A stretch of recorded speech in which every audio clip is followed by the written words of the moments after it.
We're 11 days from the start of the Premier League. And that means all the clubs are in full swing. Friendlies are happening. The last players are returning from international duty. Boys, I think we're gonna have some football soon. This is Red Card Radio.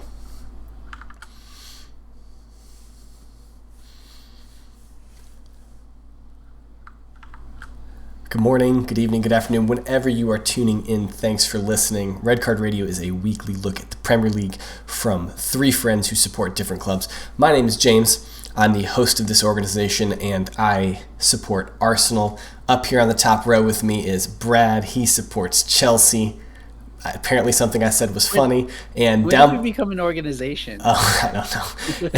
and down below us on the bottom row is Sean. He supports Tottenham Hotspurs.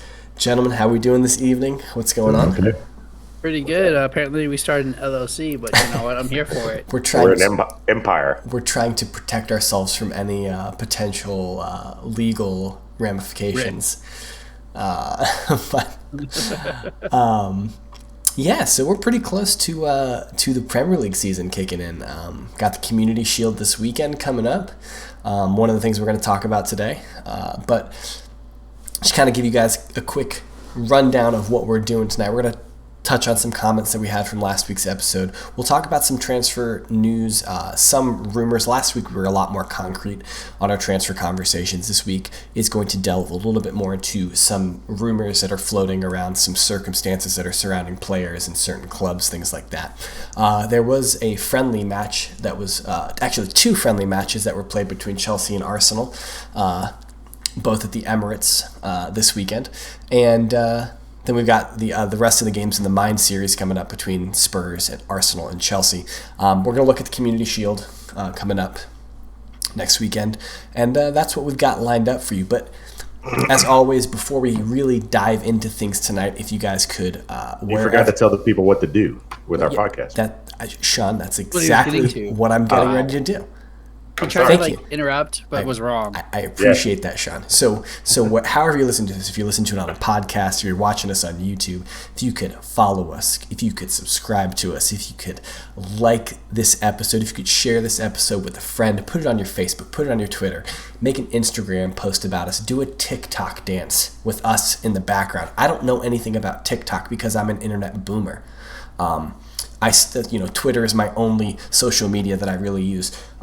And the kids tell me I'm a boomer, so whatever. But do all those things, share it, like, comment, subscribe, rate it 5 stars. And Sean, you better. Sean, what might happen to someone if they don't do one or all of those things?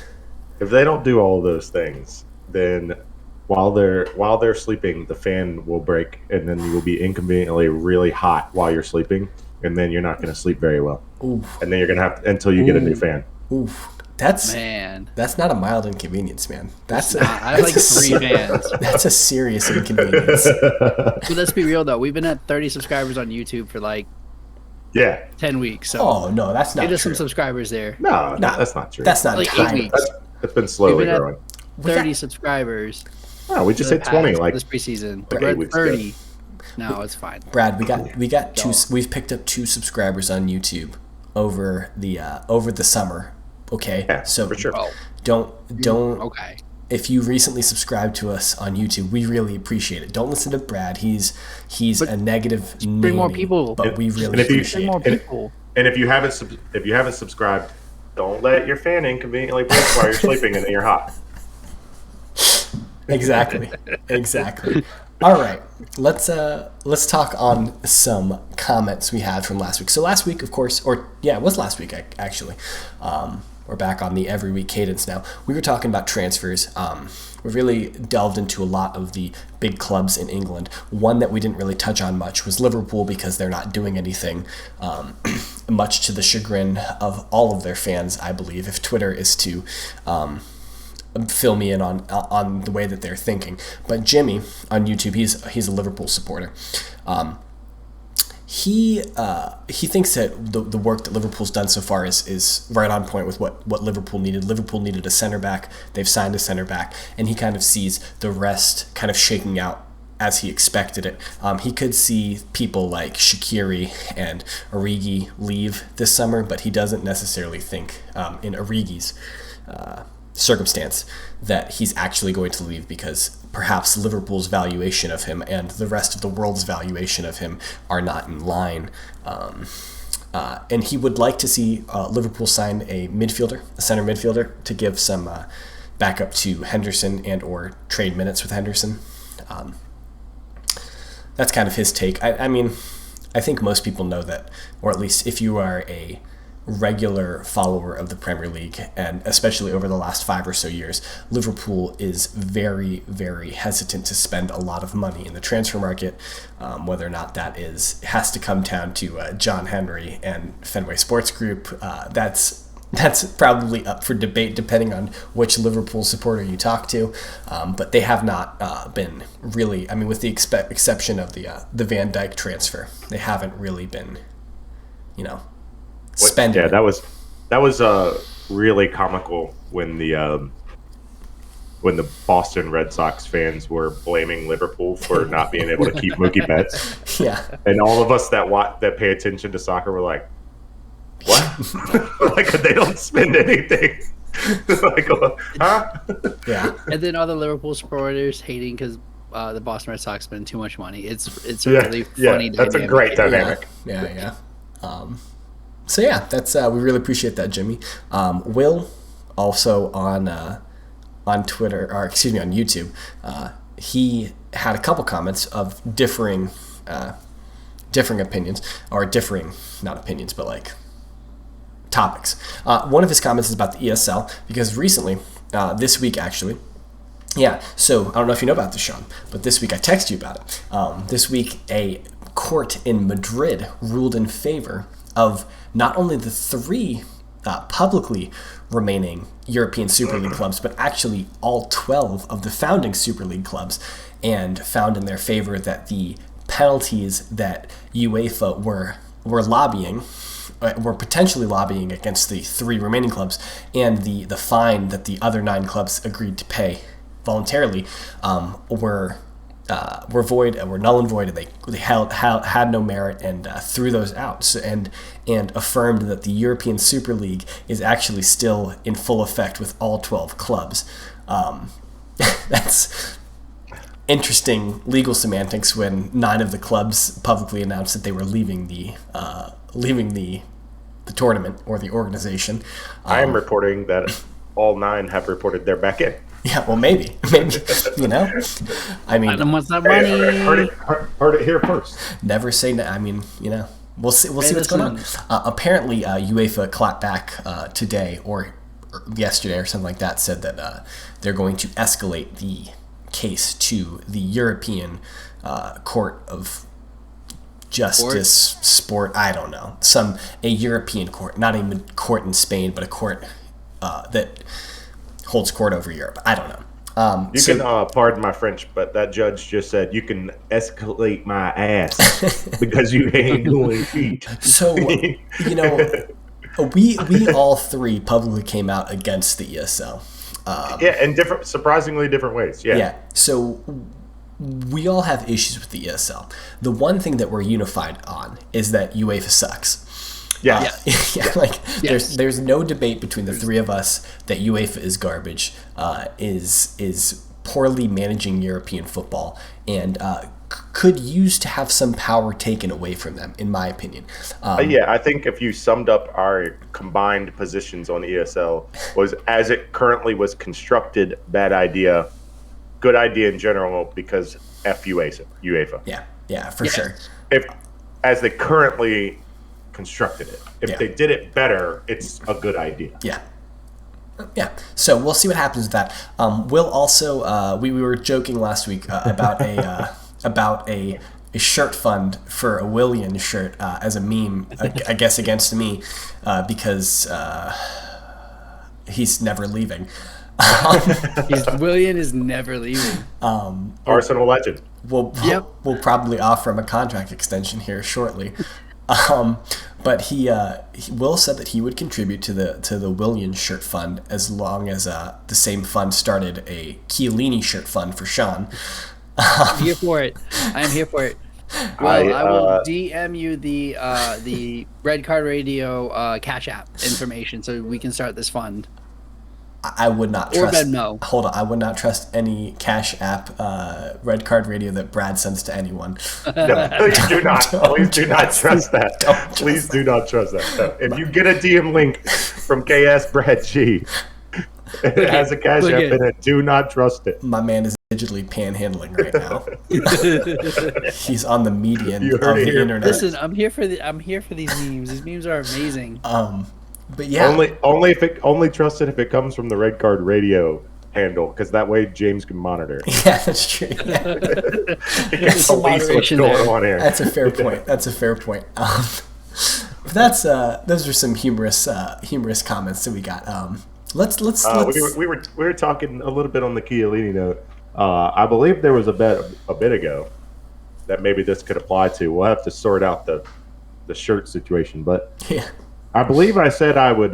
We haven't sorted out what I would actually do, but I would do something outlandish if Chelsea had 16 points through 6 games. When?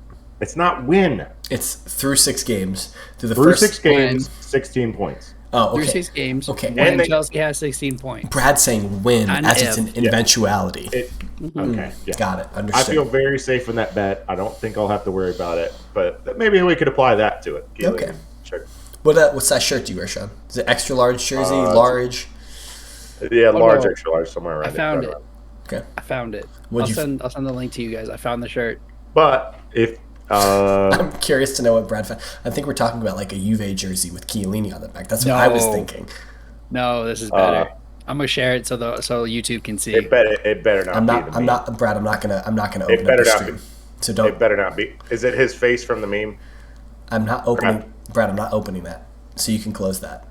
It just looks awkward now. Our video looked awkward for 30 seconds.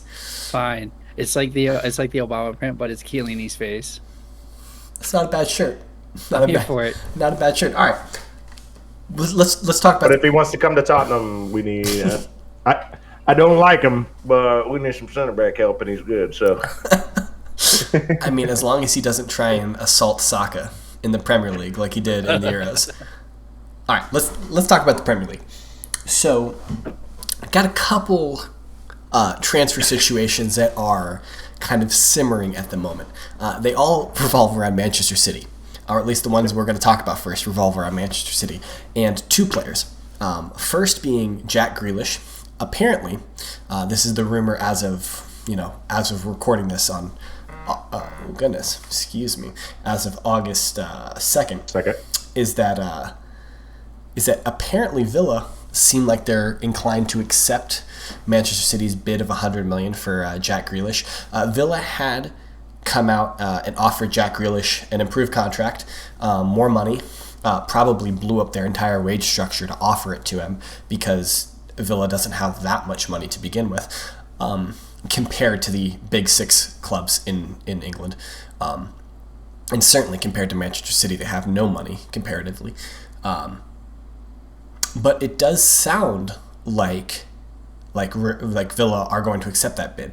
How do we think that impacts City? Clearly, that impacts Villa significantly. And I don't necessarily think we need to talk about how it's going to impact Villa because he's their best player. We were joking last year that Villa were a Jack Grealish injury away from being relegated. So, but how do we think that this improves City if they do in fact sign Jack Grealish? Brad, you want to get us started? It gives them another body. It gives somebody for Foden to learn from in the middle there, and also he can coverage on the left because I don't think Sterling. I don't think that Sterling isn't too happy at City, especially I think when they offered him up as part of the first negotiations with Tottenham. I think that was one of the pieces that, hey, you can take this guy and we'll give you some more money if you give us Kane. So I don't think he's been too happy, and this is a nice, easy replacement there. Yeah, that's interesting because especially regarding Raheem Sterling, he is. It sounded like at the beginning of the transfer window that he seemed like he might seek a way out of Manchester City, but we haven't heard anything realistically about that. Maybe it's because he was on international duty and is probably only now returning to Manchester to begin preseason. But I do remember that rumor from the beginning of the off season. Right, and I guess go ahead, Sean. You first. I wanted to give a nod to someone that used to contribute. Tim Zede, he made a good point that I thought about. Other than help Foden, I don't really see how Jack Grealish helps this team at all. I don't get and Tim Z's point was right. He doesn't really fit with what they do. Yeah, I agree. That was he's basically Kevin De Bruyne, kind of. Is it kind of his role? And is he going to play over De Bruyne? No. But it's rotation coverage for De Bruyne. It's just an odd. It's an odd target. It doesn't really fit unless you're going to move De Bruyne. Yeah. So my thing is that De Bruyne is gonna drop deeper and receive the ball deeper, but they're both facilitators. They both make things happen. They're creators. Yeah. Well, Grealish is going to require more of the ball, I think, than De Bruyne does. But I think City are more prosperous when De Bruyne has more of the ball. So it does. I definitely agree with that sentiment that it seems like a weird pickup. Now, maybe it seems like a waste of $100 million. Not that they care, but maybe not City Prince money. And I mean, that's a transfer record by a lot for them, though. That's like a 35-40 mil. They're close to jump for them. I think that would put them over $1 billion since 100%. He's close to $1 billion. It would be very close if it doesn't put them over. I think Grealish puts them over 100 or over $1 billion. Yes. Since Pep got there, which is insane. Stupid. It's insane. I guess. And does Grealish trade trophies for playing time like Mahrez? Because Mahrez doesn't play. Mahrez was a 60-ish. Mahrez should play. He was probably one of their best players last year. Right, but he typically doesn't. He's typically rotational sub. But when he was on the field, he was one of their best players. I mean, I don't know. I think at a certain point, you want to. Yeah, Jack Grealish's levels, I think, are clearly above Aston Villa. 100%. Yes. But are they like Arsenal levels? Are they Tottenham levels? Are they Manchester United levels? Are they, that's the question. I think that he would fit better at Arsenal than he would fit at City right now, as currently composed. Clearly, Arsenal can't pay what City can pay. No. You guys are in for Maddison, I think, is the rumors. If we're talking rumors, it was an early rumor, or we'll go into it. We're going to talk about Arsenal in a couple minutes, but yeah, we'll talk about that in a couple minutes. We've wanted it. The Arsenal fan base has wanted Jack Grealish for a long time, and especially when Villa got relegated, it was like, hey, let's go get Jack Grealish. But I wonder if it's more a case of he's City view him as available, and they're like, he's a relatively young English talent that would make any one of our rivals better, so let's go sign him. We have the capital, we have the ability to sign him.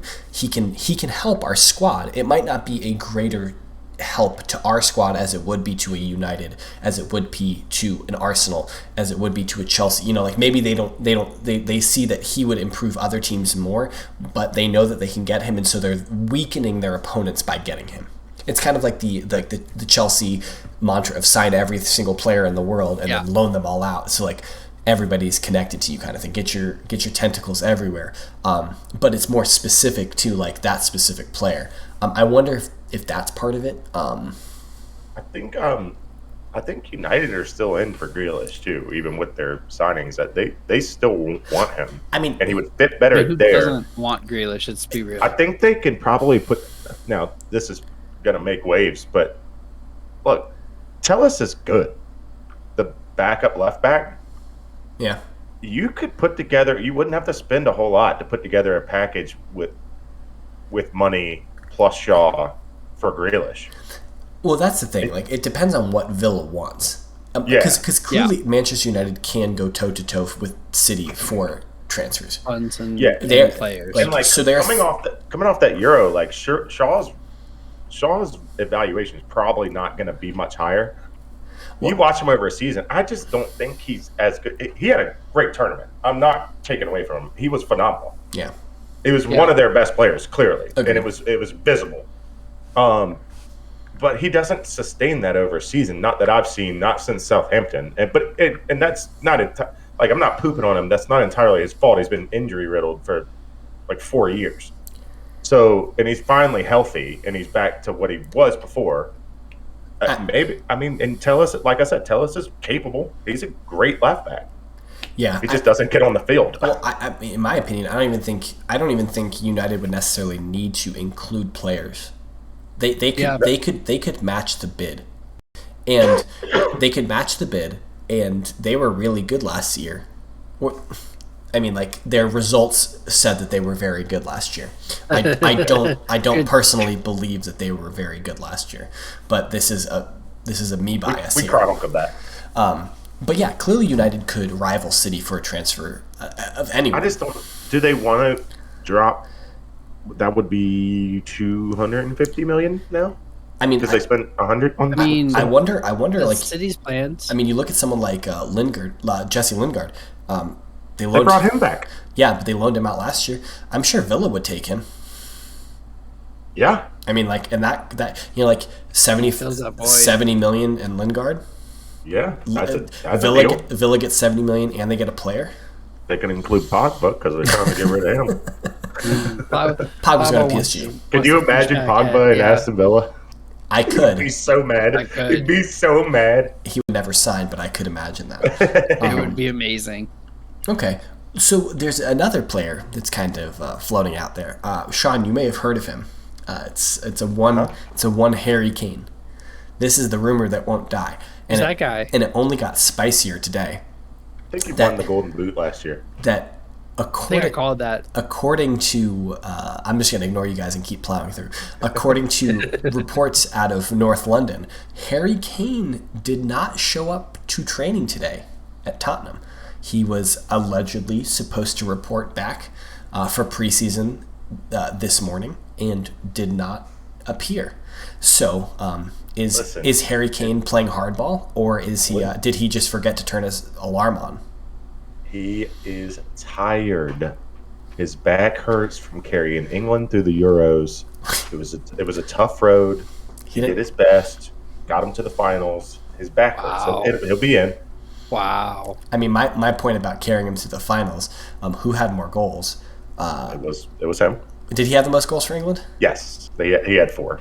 I was hoping if he got one more, he'd be tied. He needed 2 in the final to get the stolen Golden Boot. Did he have any touches? Sterling had 3. Okay, Sterling had 3. Okay.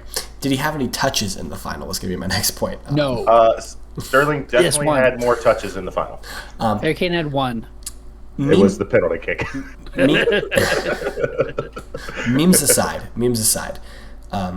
that's kind of interesting. If Harry Kane is actually playing hardball, because this was kind of the conversation we had a month and a half ago when it was reported that Harry Kane wanted out. It was Levy's clearly come out and said that we're not selling Harry Kane. Apparently, he's told all of the managers that he's potentially hiring that he's not going to sell Harry Kane. Harry Kane. We should give credit to that. That was reported by Alistair Gold at Alistair Gold on Twitter. He is pretty sure he is the top Twitter guy, reporter, whatever you want to call him. He's certainly tier 1. He's certainly tier 1. He reported, and he's a trustworthy reporter that said that every managerial candidate that was talked to, and it was a lot. It's an extensive of list. people. They all said no. Because apparently every one of them were told that Kane's not going anywhere. So this is surprising news, considering that's what was being told to all the managers. But this is the point that I think I was making a month and a half ago, was that if Harry Kane wants this transfer, he's going to have to force his hand. He's going to have to sit out and be public about the fact that he wants to go. And I sent you this text. I sent you this question today, Sean, and you didn't ever respond to it in our text message. So I'm going to put you on the spot now. Okay.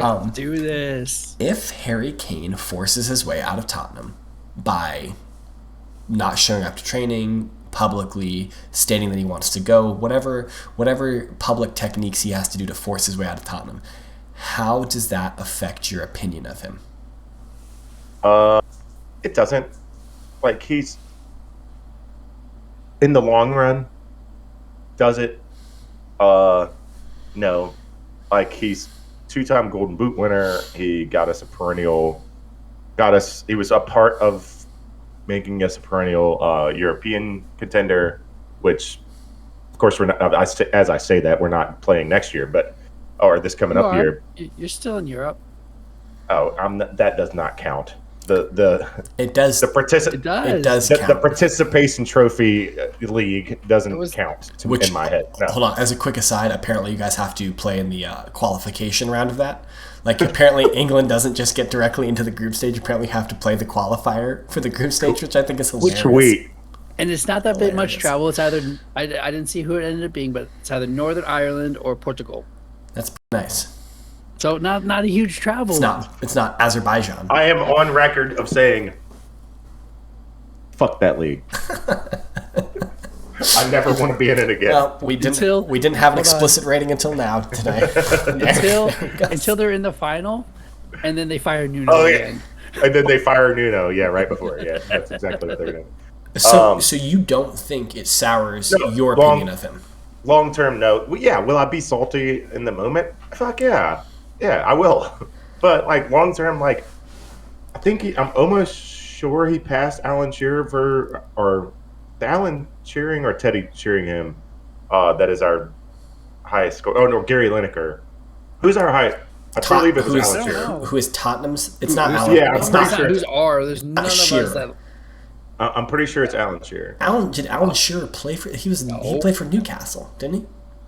Didn't Tottenham?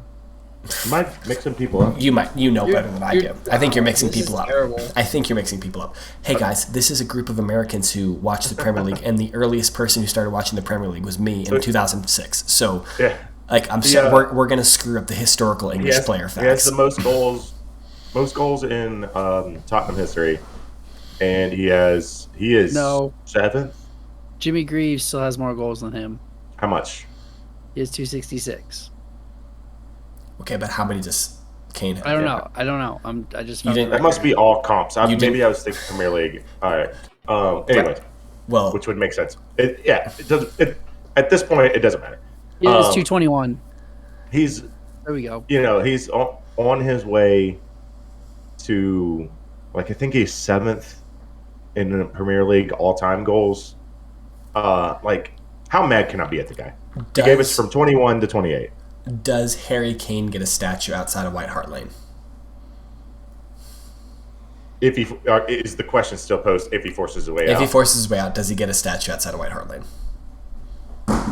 Is there any statues out there right now? I don't know.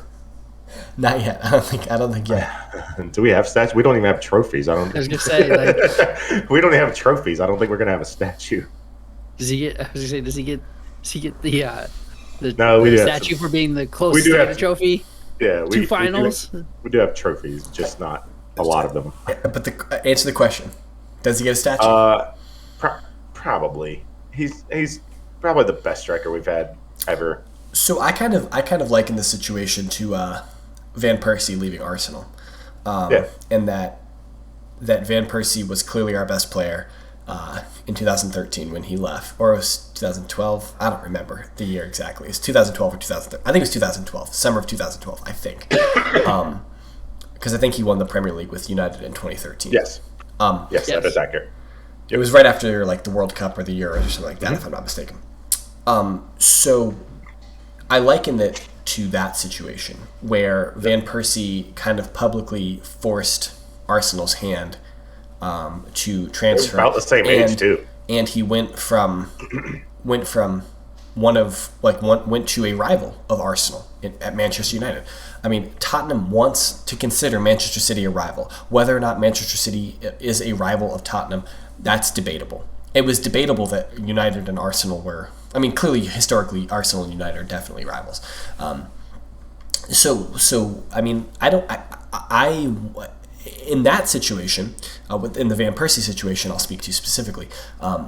It completely destroyed Van Persie's reputation at Arsenal. He is persona non grata at Arsenal for all intents and purposes at this point. I don't know if it's going to be that extreme with Harry Kane, because I think and I don't mean this flippantly, and I don't mean to say this as an Arsenal fan taking a dump on Spurs, but like Spurs don't have a history of like big players. No, where Arsenal do have a kind of a plethora of big name players, Bergkamp, Henry, like you can look at that. Like those are the two names I was going to bring up. Like if you don't want to accept Percy, you don't have to. Exactly. You can't look at this time in Tottenham. Exactly. We've been relevant. Let's be honest. You can't look at this time and say, well, Kane stinks. Well, no, he got you to be relevant. Yeah. He was he didn't do it on his own, but he was a part of making us relevant. Yeah. So it's going to be hard to ignore. Spurs trying to steal my gimmick here? Spurs ain't got no history? I mean, Spurs have plenty of history. Arsenal just have more. They might have more history than Chelsea. No, I know. It was a joke about Chelsea ain't got no history. That's the gimmick. Chelsea. I mean, Chelsea Football Club didn't exist until 2001. So I think, to follow up on James's question, if it's not City and he comes and he stays in London, is it worse? Yeah. I think it's a lot worse. If you went to Chelsea, Absolutely. it would be significantly worse. Speaking of which, I was talking to my wife about this, about him not showing up today, and I said, that means he could be coming to the other side of London to Chelsea, and she goes, "Oh, good. I liked him in that show we watched." He deserves to win a trophy, is actually what she said. Oh, in All or Nothing. Yeah. Yeah, in All or Nothing. Hey, that show. As an aside, hey Amazon, can we get that Juventus All or Nothing please now? Like I've been waiting on that for months. Should we? Anyway, come on, Jeff. Should we do a watch along with that? That would be interesting. I think we should. I think we should do a watch along if we get to 50 subscribers on YouTube. We'll have to include Will. Pipe Will in because he's the Juve supporter who watches the pod. We'll have to figure out how to pipe him in. Okay. So you do you think this is going to happen, Sean? Like in your gut, do you think that Harry Kane plays for Tottenham next year? Up until today, I did. Do you think he still plays for Tottenham though? Are you 50-50 at this point? Here's what I would say about Kane is he has a long history of doing the right thing, and saying the right things. I don't think he would just sit out unless there was something going on behind the scenes that we don't know about yet. Well, the report is that he had a gentleman's agreement with Levy last season that he could leave this summer. That's at least what I've been saying. That's what I'm saying. Like I know in football, American football, they have excused absences. Like I don't think he's like in trouble for not showing up. So if he's not there, that means they're working on something. It sounds like that they're going to. It sounds like there's fines are coming. Levy says he's going to fine him for missing. I mean, all of this is secondhand. Like I would be very surprised. So I think that Kane stays at Spurs. I do too. I don't think he leaves this summer. I think he runs down his contract and he leaves on a free. 3 years?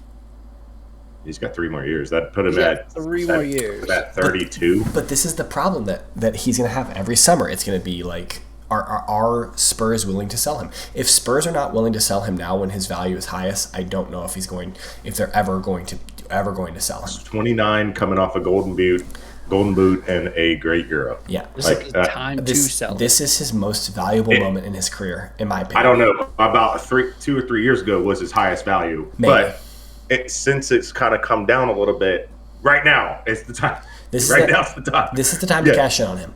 And he had a great year and a great tournament. If Spurs aren't going to cash in on him now, I don't think that they ever will. How long does he stay away though? If this is, I think he'll be back in training on Friday.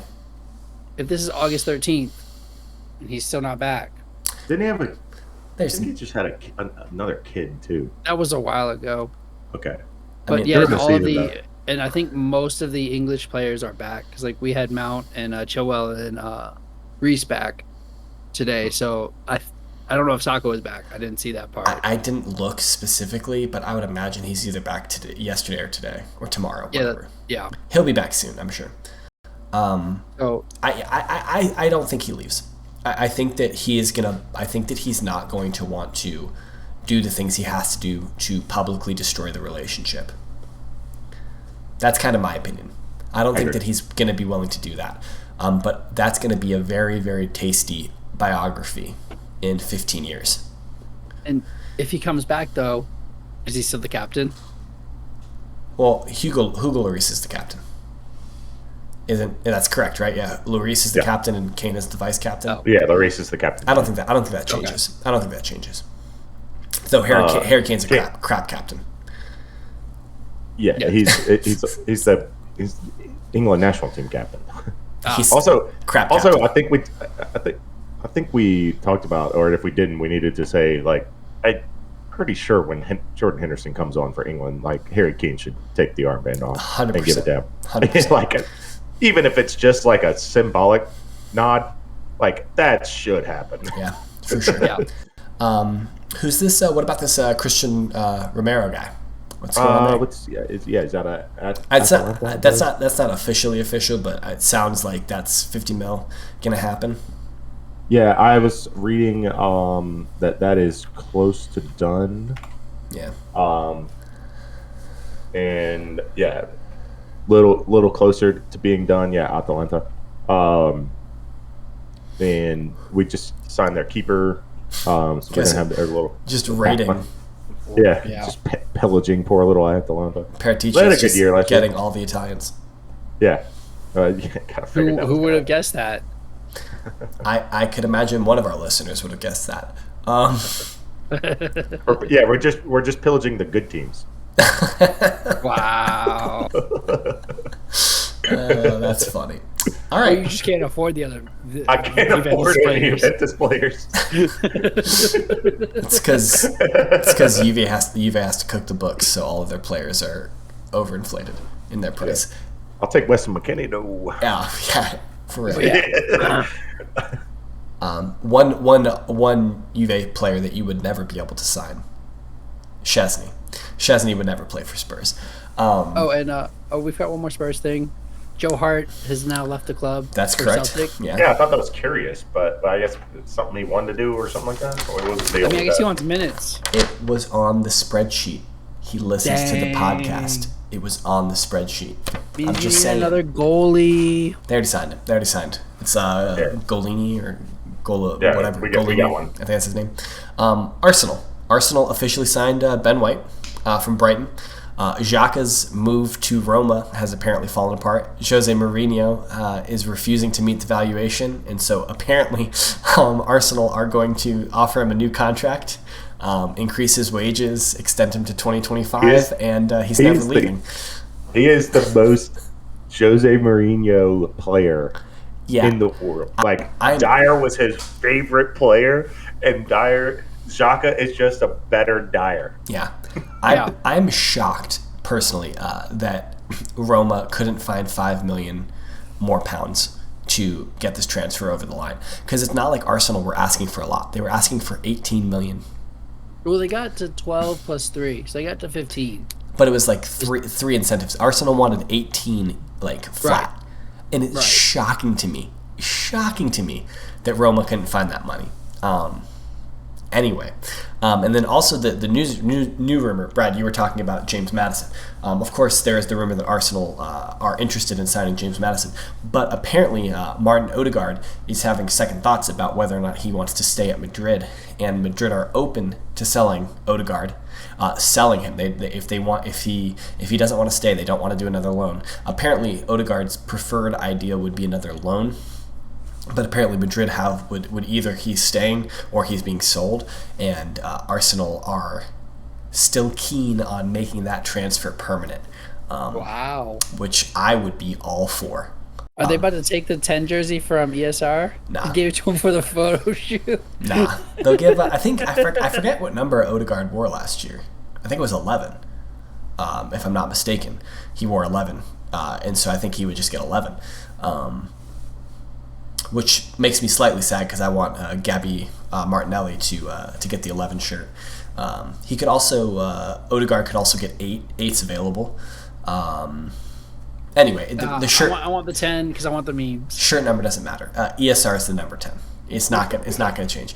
We talked about this when it was happening, but I just thought you've just signed ESR to stay on longer. It just felt clunky when they played together because they're very similar players. I don't know. I think it worked. That's what I was saying. Like, I don't see, like, I think that's a purchase of excess, if that makes sense. I don't know. Right? Yeah. Like, so like, helps you. This is gonna. Hey, Sean, you're blurry again. I know. I would liken this to City signing Grealish, right? Like, we just had that conversation. Like, what does Grealish do more for City? Yeah, What but does Odegaard do more for Arsenal? to James's point, like, it worked. It just looked clunky. Well, it was visually here's disjointed. my counter argument for that. Arsenal's season this year is going to be abnormal because we only are playing in domestic competitions. So instead of playing in 4 competitions, we're only going to play in 3 competitions. So our season this year is abnormal. I think that presents a really good opportunity for Arsenal to finish very high in the league. And on paper, when I look at our squad, I think that we have a squad that can challenge in the Premier League, in the FA Cup. I don't care about the League Cup, but we can challenge in the League Cup. So like in search situations where Emile Smith-Rowe and Odegaard were on the pitch together, Odegaard played centrally, Smith-Rowe played out wide, and I think that generally meant Pepe didn't play as much, which for you, Sean, is a good thing. Though Pepe, I think, could have his trajectory has been up for us over the last 18 months. You roll your eyes, but it's true. He's still with the club, though. They didn't sell him on. But I guess my point is that since this season's abnormal, if the desire of Emile Smith-Rowe is to play more in the 10, and Odegaard is also a 10, this year there will be less opportunity for them both to play in the 10. But next year and the year after, when we're playing in Europe and we have 2 games a week every week, there's going to be more opportunity for both of them. It probably just comes down to how much Madrid want for him. Well, so apparently it's cheap. Apparently Madrid want like around 50 mil, which is kind of what we thought was kind of what we were thinking anyway. But there's some talk on Arsenal Twitter. I'll see if I can pull up the tweet. To quote Red Sox and Liverpool fans, if Kroenke didn't pay for that brand new stadium down in LA, he'd have the money for that. He paid a lot for that stadium, but Chris Wheatley, who is a reporter for, I think, Football London, he's tier 1 for Arsenal, said that it could probably get done for 35 million. So if we could get Odegaard for 35 million, heck, if we could get Odegaard for 40 million, I'm in. Okay. I'm in. I think it's a net positive, but I think it's excess. Like that's what my point was. I'm not saying would be a bad signing. I'm just I think there's other places in the squad that 40 mil could go further. Well, I made that point in January when we were talking about signing Odegaard or signing a number 10. When there was like conversation that Arsenal need another number 10. I was like, but if we have ESR here, like, do we want to stunt his growth? Blah blah blah. That was my argument back in January. But I think it worked, and I've come to like Odegaard. So sign him up, get him. Yeah, call him up, Arteta. My lack of like technical knowledge. Just from not playing organized football growing up. Does intramurals at UVA-wise not count? Yeah, just intramurals. No, it does not. We didn't actually have practices where we learned how to play. The best way I could describe it is when they were both on the field, one of them seemed to disappear. Okay. Which is maybe a good thing because one of them's pulling defenders and the other one's on the ball more. But it was not one or the other. It was if ESR was shining, Odegaard was invisible, or if Odegaard was having a good game, ESR was invisible. So that's what I meant by clunky, where it didn't seem like it worked. That's fair. But we can move on. Yeah. Let's talk about Chelsea quickly, because other than those kind of stories, I don't think there's been a whole lot of transfer news in England since we talked last week. But apparently Chelsea are trying to find anyone who can kick a football into a goal. Yes. Haaland, Lukaku, they don't care who they sign. They just want somebody who can kick a football into a goal. And apparently Kane. Okay, apparently, and for Kane as well. Screw it, sign all three. But right. allegedly, they bid $100 million and Marcus Alonso for Lukaku that Inter have turned down. Whether or not they go back for more will be interesting. But I think this is a really interesting story. Why do they need to sign another forward, Brad? What's going on here? I thought Timo Werner was the truth. Kai Havertz is the Giroud truth. Left. We need somebody to replace Giroud. There's no way. Kai is not a striker, and Yeah, I think we found out Werner is more like a left forward, but like very inside. He needs somebody to partner with, if that makes sense. So he needs a prima punta. Yeah. Okay. Only that was a shout out to Will. It's an Italian term. It's an Italian term for like a target man, like a number 9.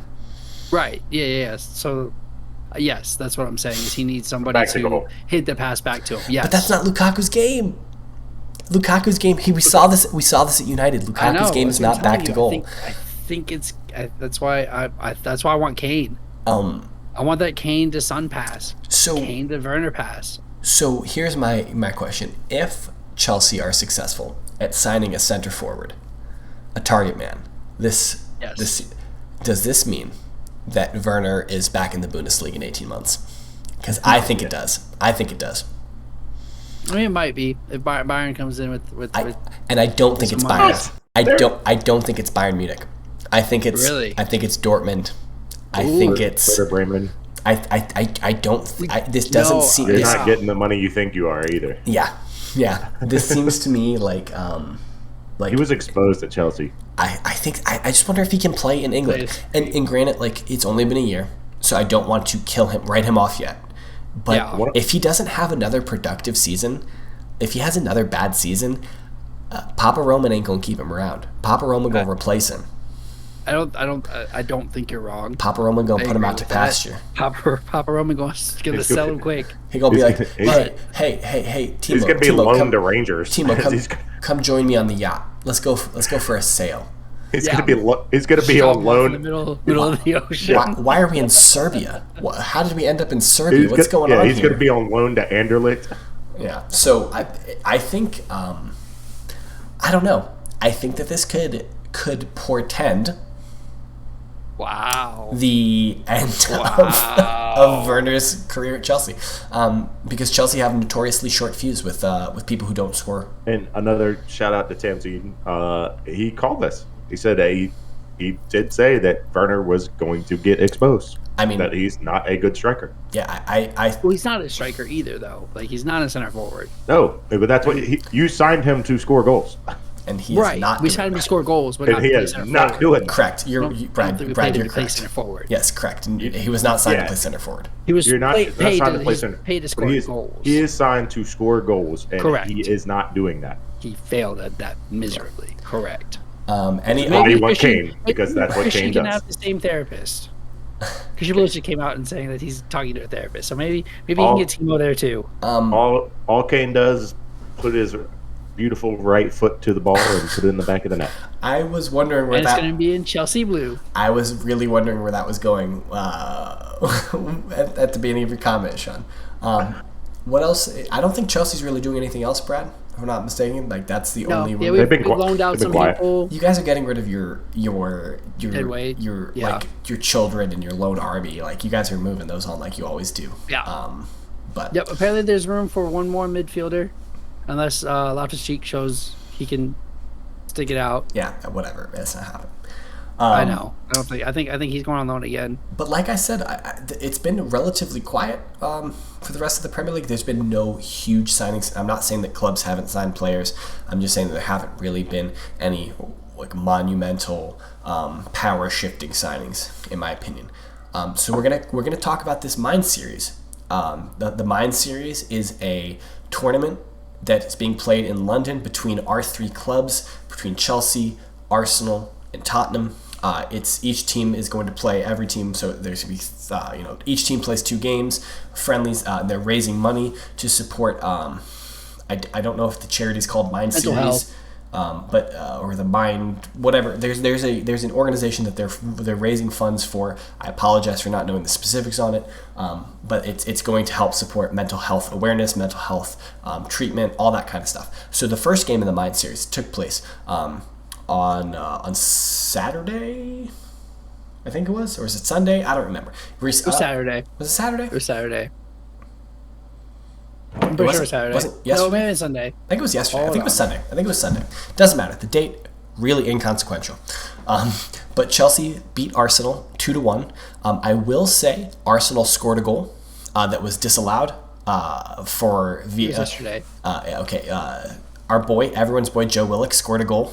But it wasn't, for whatever reason, the Hawkeye system wasn't working, and the referee didn't give a goal for a ball that was very, very obviously over the line.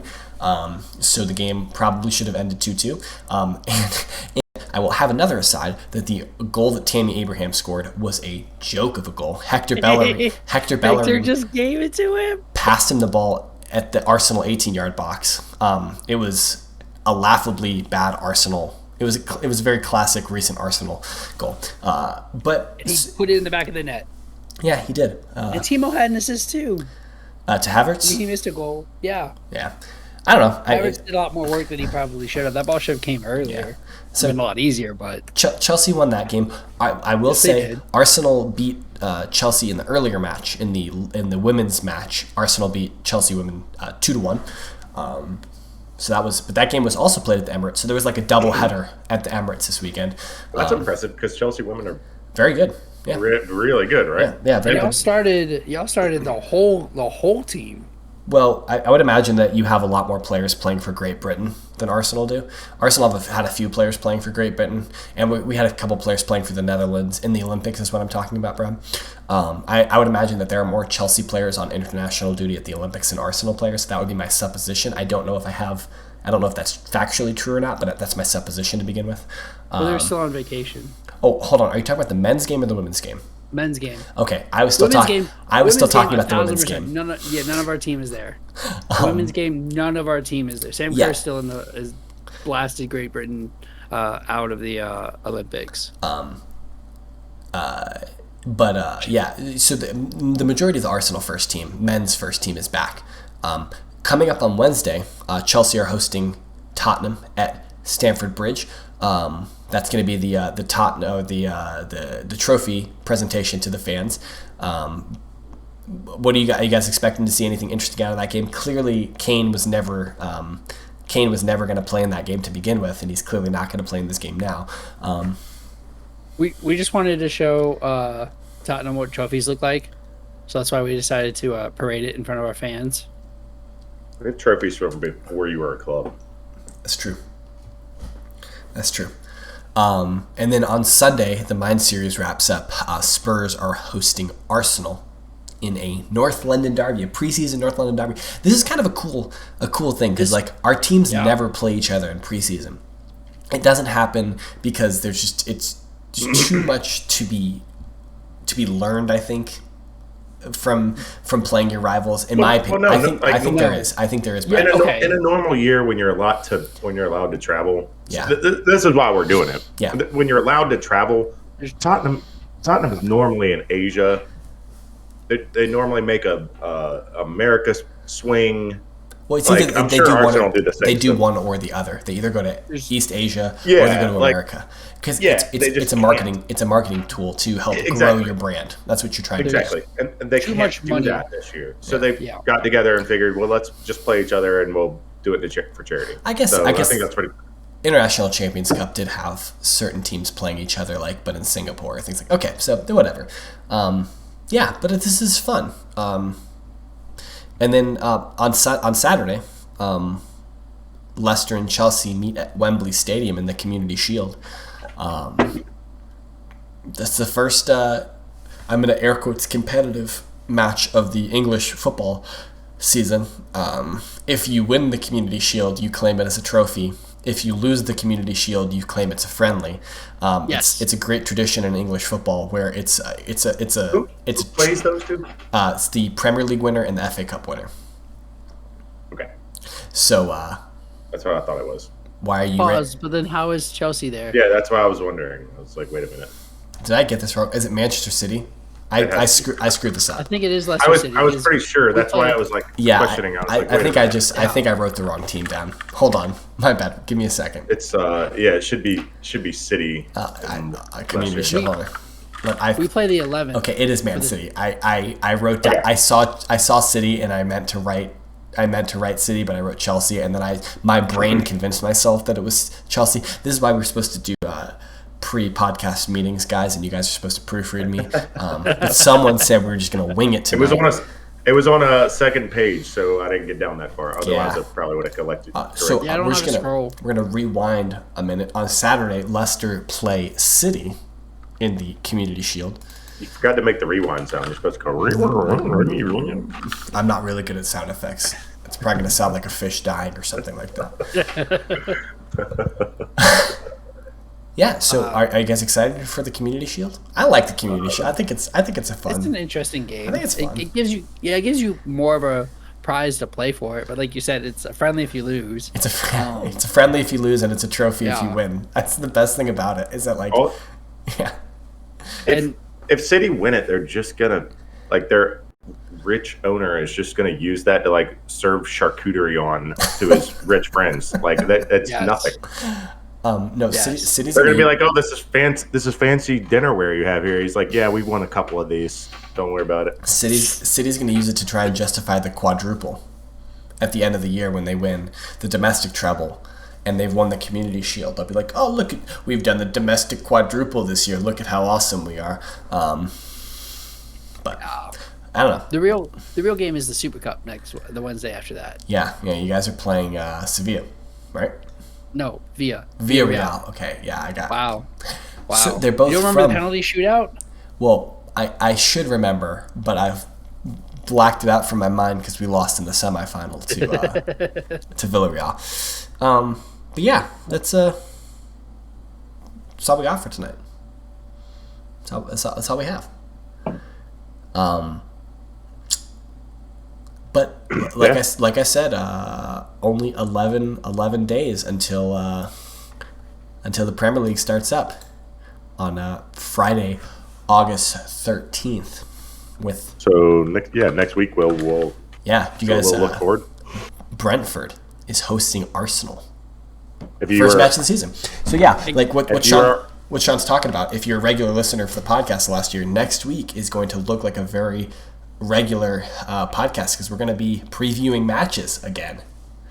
If you are also a regular listener, when you are on YouTube, we have a very fresh sheet of integrity that we are going to be filling out next week. It is empty for those on the podcast. There is not a daggone thing on it.